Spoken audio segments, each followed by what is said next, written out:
Hello and welcome to the Trending Now podcast for this Friday, July 26, 2024. Thanks for joining us. However you found us as we recap the week that was on Trending Now, which you can catch every Monday to Friday, 7 p.m. to 11:30 on CHCH, CHCH.com, and streaming live on our Trending Now YouTube page. Coming up on today's show, another weekend, another U.S. election shocker as President Joe Biden drops out of the race, endorses his vice president for the job, and addresses the nation. All of this while getting over COVID and meeting with Israeli Prime Minister Benjamin Netanyahu. How the race is shaping out just over 100 days from Americans heading to the polls. And the Olympics getting underway today as Canada enters under a cloud of controversy after their head coach Bev Priestman was sent home following allegations of spying on their opponent's practice, a practice that may have been going on for years. We'll have the latest. And a little different today because it is the dog days of summer, to put it lightly, I guess. Yep. We're doing a little differently. Of course, Emily Taylor has been hosting and producing Trending Now all this week. I've been on Trending Now all this week. There's no show today. But it's just been a busy week. We are doing the podcast today. Obviously, here we are. Take us through, and I asked this last week with Nicole, where were you when Trump got shot? Where were you when he found out Biden wasn't running on Sunday? Oh, you know what? I was actually at the beach. I was at Long Point, which does not have any service at all. That's so wonderful. I'm so happy for you. I missed it for hours, actually, and finally we're getting back into the car leaving. And because Long Point's close enough to the States that your phone does that, welcome to the U.S., you're going to be charged $15 a day. So I turned my data off. Yeah. I'm not paying those fees. Yeah. And I went back to the car, and it was like, oh, God, okay. So shocker. My thing was, I went out Saturday night, so let's say I was in rough shape Sunday. Just putting it out there. I woke up later in the afternoon. I was on the couch. Maybe I was, sideways on the couch.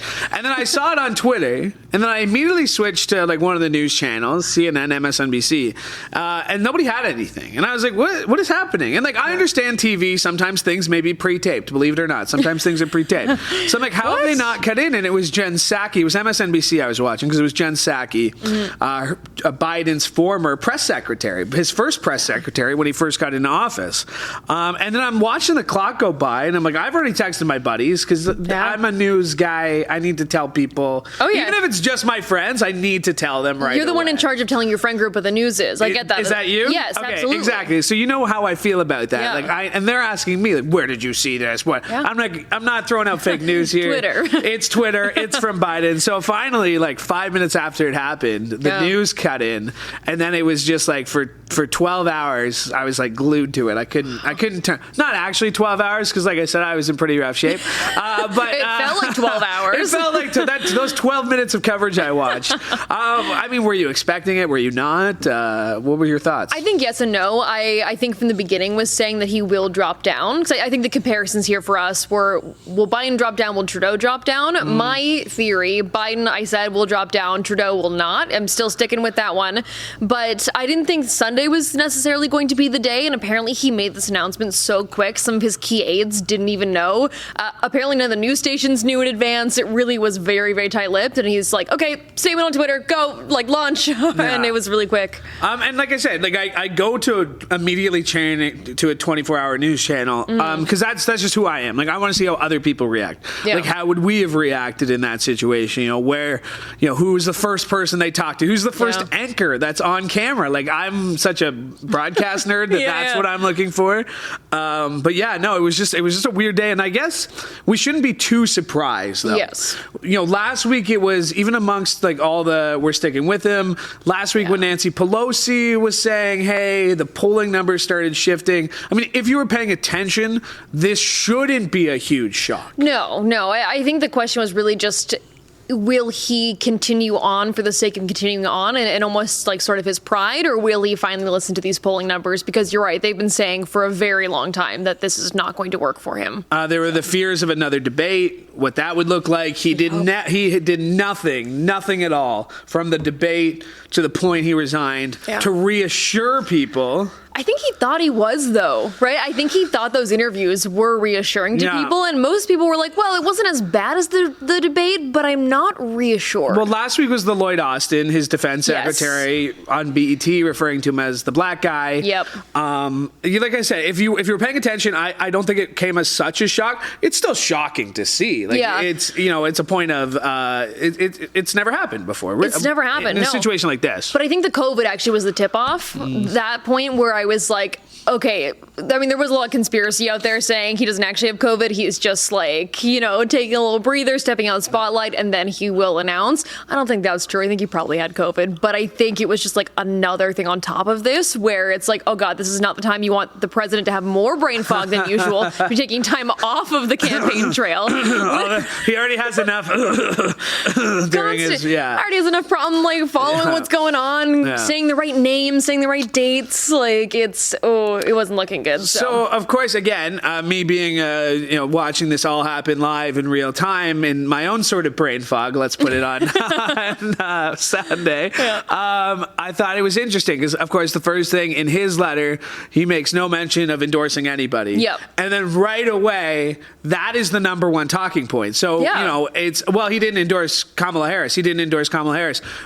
About 10 minutes later, the tweet comes out that he was endorsing her. And I get it. Like 10 years ago, 15 years ago, this is broadcast at 8 p.m. on Wednesday, whenever he had that address, right? Like 20 years ago, pre-social media, pre-leaks, pre-everything.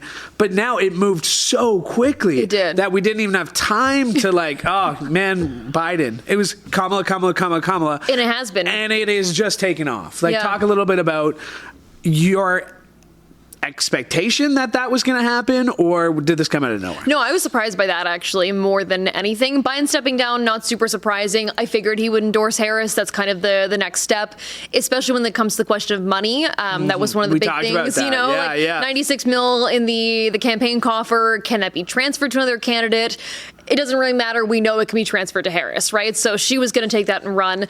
But I didn't expect the Democratic Party to rally quite like they have. And it's not just even lawmakers. It's voters. It's celebrity endorsements. It's literally every big Democrat now. Because, you had a couple that were holding out for a few days. But the Obamas today. Yeah, you have Chuck Schumer. You have Hakeem Jeffries. Those were two of the holdouts, also top Dems that hadn't initially endorsed her, but were, they were like, okay, yeah, we could do this. And then came out with a full swing endorsement. But yeah, I was surprised by that. I mean, it's only been 5 days since this happened, and the conversation has been completely Harris. Sunday, it was Sunday, and that's the other thing. Oh, and I say this every time, and there's probably a jar that I can put $1 in, but this show just really puts it in perspective. How exhausting it is following the news. Let's just get that out of the way. We haven't. We're 20 to 15 minutes into the show. We haven't talked about the Jasper wildfires yet. No. We haven't talked about Benjamin Netanyahu going to Washington. We haven't talked about Trudeau being assaulted on the beach by reporters while on vacation. I forgot about that one. Yeah. I mean, we haven't even talked about the Olympics. Here we are talking about an election that is tomorrow, 100 days. Ooh. Tomorrow is when Americans will head to the polls. All right. How are you processing living through these times?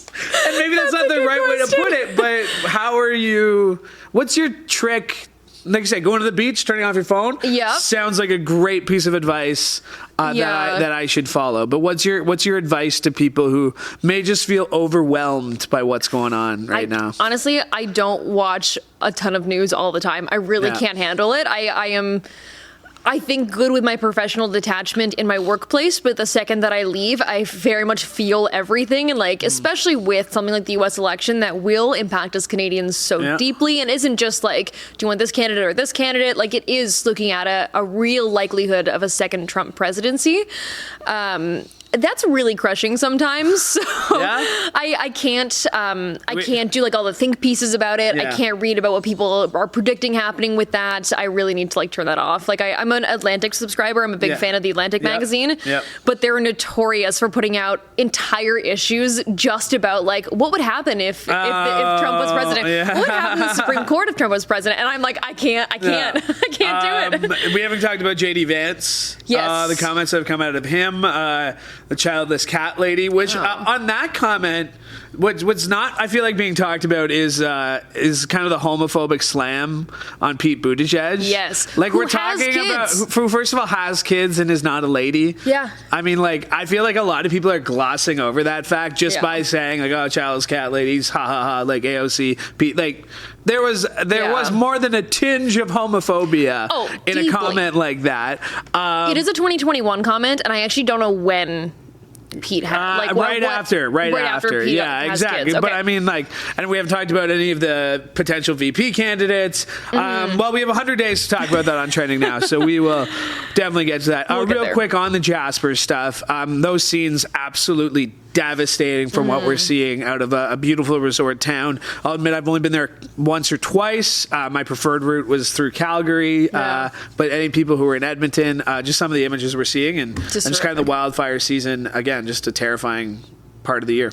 I'm actually surprised we haven't felt the impact more in Ontario. Last year, I remember there being weeks of poor air quality to the point where I had all my windows shut at home every single day, and we haven't necessarily felt that as strongly. So I think this is this season's first set of images that are really coming out with just devastation. It's unrecognizable. I've not been, but all the photos online have been jarring to see. Yeah, Jason with a great update on it. Yesterday, seeing Danielle Smith, emotional at the press conference, and again, our thoughts are with people in Jasper and all the people fighting those fires. Again, we're not going to get to JD Vance, even though I'd want to, because a lot of funny things that he says. The Diet Mountain Dew, there's so many things. just swinging a miss. Whether Trump's already regretting him.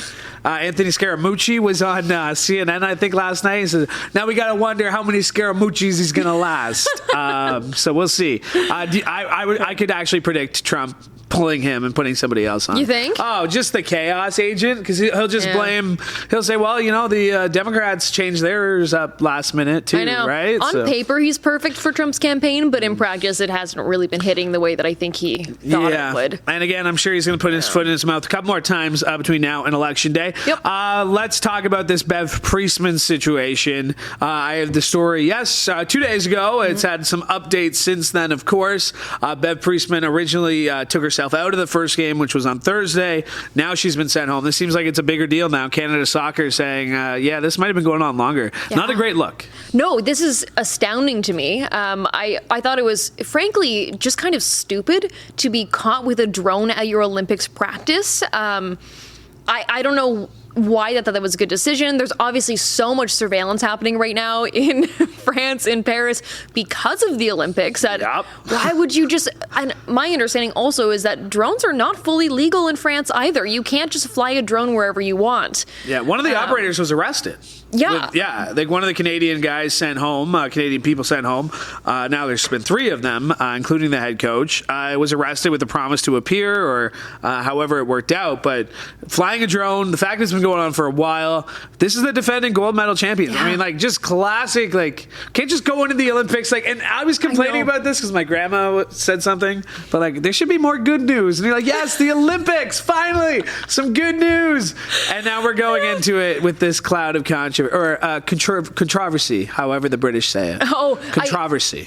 I agree, though. I feel like the time that I'm the most patriotic is usually during the Olympics or an event like that. I'm thinking specifically like ice dancing, Tessa Virtue, Scott Moyer. I've never felt more patriotic about being Canadian in my life. And the women's soccer team does that for me as well, where I'm really proud of our women's soccer team and their gold medal at the Olympics. And it not only throws whatever happens in this Olympics like under a spotlight, it also, all of our previous accomplishments, were those real? Were they not? Would we have won without spying? Were we spying the entire time? It's not good. We'll find out. I've been around Canada Soccer. Rick Westhead last night dropped this big, long piece right before they announced that Bev Priestman was going home. And one of the specific games that they mentioned was a game I was at, like covering it for One Soccer and my previous job before I got here. So it was like, I was there. Like, somebody who was also there is maybe the source to this story. Now I'm like thinking who was there. You're 1 degree separation away from the drone scandal. It's pretty crazy. Pretty crazy stuff. You got big plans for the weekend?